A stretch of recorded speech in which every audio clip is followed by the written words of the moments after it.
We are still trying to learn why a terrorist plot to bring down an airline with a sophisticated explosive device was called off last month.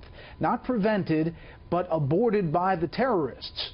Several men were detained in Australia, and we're getting new information about the bomb. Correspondent Benjamin Hall has details tonight.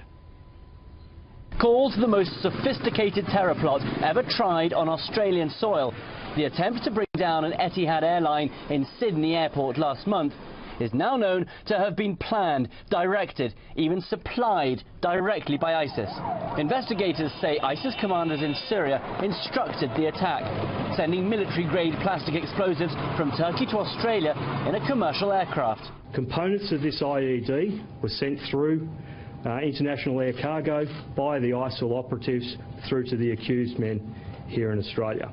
The suspects, now arrested and charged, are brothers Khaled Kayet and Mahmoud Kayet. Officials believe they were recruited by another brother, Tariq Kayet, a senior ISIS commander in Syria. Officials say the men received the bomb-making materials in Sydney, with instructions from an ISIS commander to put the device together.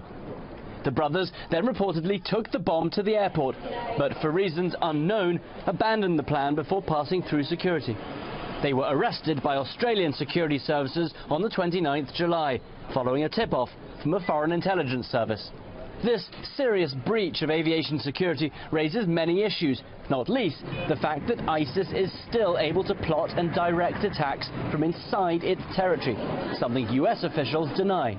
There are no safe havens in Syria where they can plot attacks safely. Also a major concern is the role of Turkey, where the explosives came from. Experts say that since the coup last year, President Erdogan has focused heavily on arresting plotters rather than terrorists. Turkish counter-terrorism capacity is crippled. Even if they want to, they are not going to be able to do enough to counter this level of threat in the near future.